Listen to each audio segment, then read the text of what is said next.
How do we apply a meditation, mindfulness in a daily life? The practice of meditation is to help us to achieve calmness, but also clarity in the mind. It's not just about good feeling and wonderful when we sit in meditation, but it's also to be aware of our surrounding. In other words, you are completely aware of your surrounding without being affected by the surrounding. You have the best of both worlds. You are in the midst of the world, can still carry on that joy without being influenced by the joy by the world. You are not a puppet. You don't get stringed along.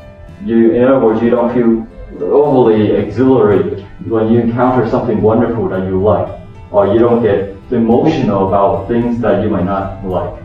But you are able to maintain calm and that balance. In other words, you have control in your hands. Your happiness, where you are or where you want to be, your state of being is in control, is in your hands. But if you are to feel agitated because somebody says something that you don't like, then it may feel satisfying to get back at that person. But in actuality, you're being controlled by the situation, as opposed to maintaining calm and deal with the situation so that you don't create damages on both sides. And when we have control, we don't indulge in our wealth, our merits, and we have no guilt in spending our wealth either. So one is to not have any wealth and feel guilty in spending wealth. The other side is you have a lot of wealth but you don't indulge in the wealth that you have, especially bad debts. If you have investment, of course, it's good to borrow money if you need to grow your business. But it's totally different if you were to borrow money because you want to enjoy it, or you borrow money to put into a depreciative investment, so like cars. Those cars are a terrible investment, but people like cars. But as long as you can afford it, there's nothing wrong with it. But just don't go overdo it where you feel guilty after you purchase. So in short, we should maintain our joy as well as mindfulness. In your determination to experience joy, you don't forget about mindfulness. And while you're working on your mindfulness, you don't forget about experiencing joy. You really need to have both. Without joy, it is very difficult to carry on for a long time. But if you are too mindful, then you may not experience what you're going through. So mindfulness, to some people, they may think that mindfulness is burdensome because they're afraid that they'll have to be aware of everything around them. And being aware, it leaves them with decisions, with responsibility. Now I have to deal with everything. Before I had my eyes closed, I didn't have to worry about them. But now I'm aware of them, I feel like I need to take care of those things. To them, that's the burden. That's not mindfulness. In mindfulness, we are aware without worries. For example, if it's raining outside, you're just aware of the environment. You know that it's raining. You don't have to think up of situation to make yourself worry. What if I get wet? What if I were to go out and got wet? What would that be? It would be terrible if I got wet. So Dale Carnegie, he gave an example that you cross the street. If you are a calm kind of person, but you are concerned of your safety, meaning you look both sides, right, side to side, and see if cars are coming, but you don't have the worries. You don't have this maddening thinking in your head what's going to happen. But you still have that concern, but there is no worry. Does it make sense? So when you practice meditation, you have this awareness, but there are no worries because things are under control. You are no longer influenced by the environment of people. And so you have that concern, meaning you have awareness. It's not that you enter meditation and you're completely unaware of anything going on around you.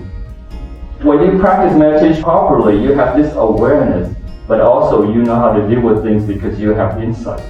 So it's not like you're forcing yourself not to have that awareness around you.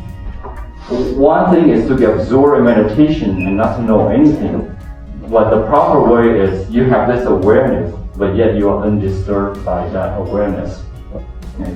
So just be aware of surroundings, be calm and sensible. Realize that we can't do everything all at once.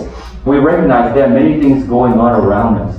When you have this awareness, you recognize a lot of things, more than you usually. But you don't have this worries because you recognize what's important and what's not important. What needs to be dealt first and what can wait.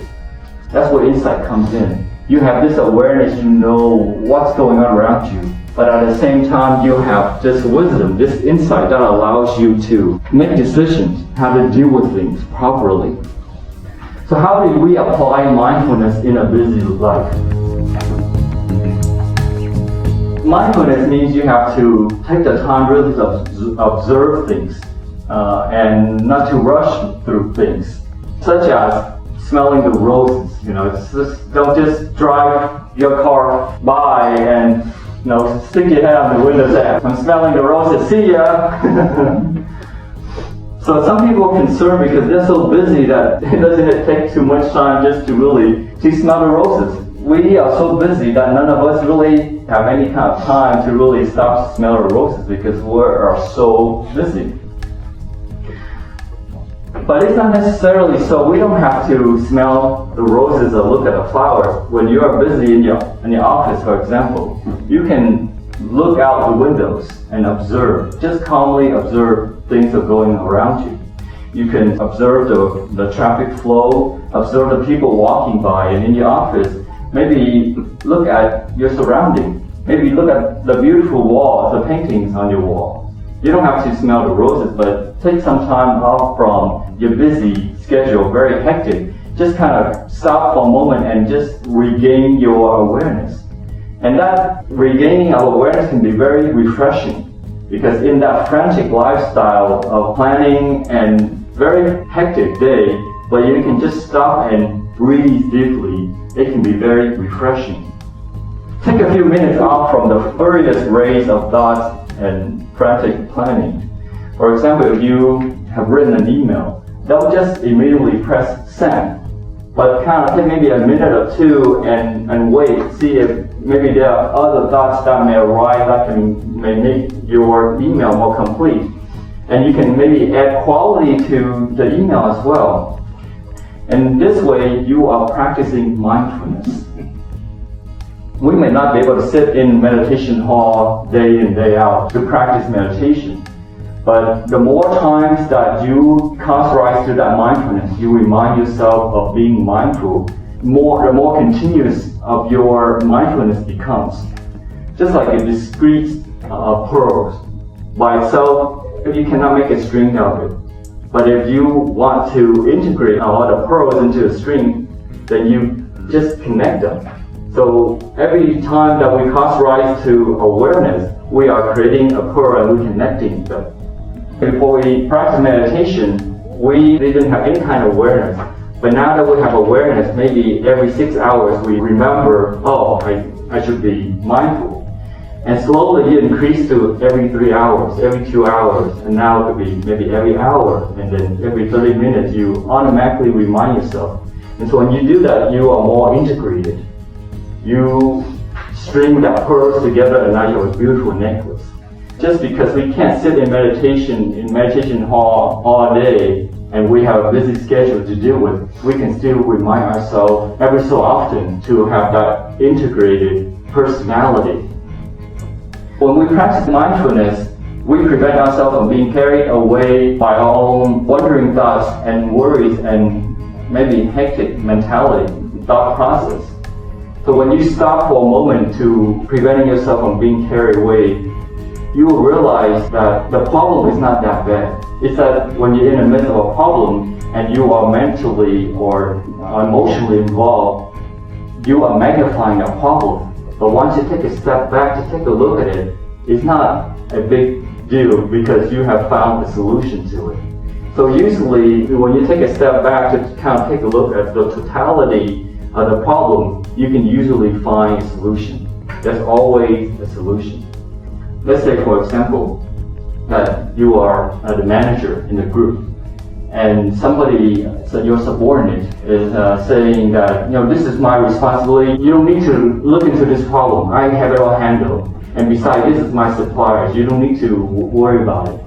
So if you were a manager and say, how dare you say that I have control of this group, I should have insight into everything that goes on. And if you were to reply to that email or that kind of reaction, then you are suggesting that you are more powerful. And by doing that, you are creating fear. Because now that person, that subordinate, now has to defend himself or herself against you. So by doing that, we're not being good leaders. Good leaders are supposed to provide a safe environment for our team to speak up, to stand up, and to be able to feel free in dealing with problems. But if we were to exert our power to say, I am the manager or the leader of this group, you should listen to me, then we are exerting ourselves onto that person. And by doing that, we are building a wall between us and our team. And by doing that, we are disconnecting ourselves and we are creating this mistrust.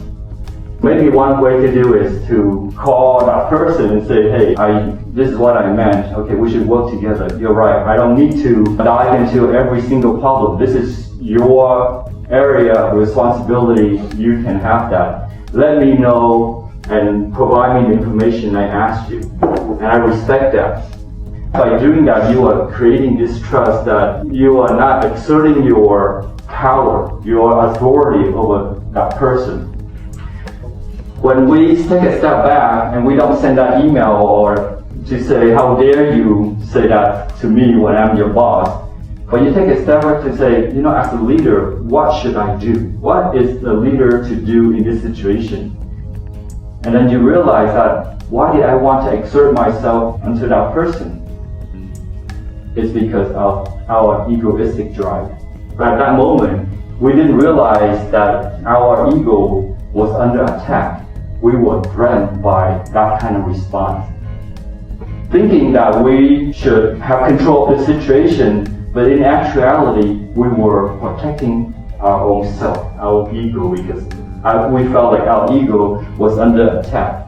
So when you take a step back, before getting upset at somebody, usually you realize that it is our own ego that has been attacked. And it has nothing to do with protecting the team, has nothing to do with looking out for the company or whatnot, the organization, but it was all about self-interest. That's what we realized. So when we take a step back, we realize, hey, this kind of action is not good. What would a good leader do? And then once you take a step back and take a look at the totality, you realize, this is what we should do to maintain the harmony, right? To maintain the integrity of the team. So that's what meditation helps you, mindfulness helps you, is it allows you to see the totality, and then now you can pick and choose your own battles decisively.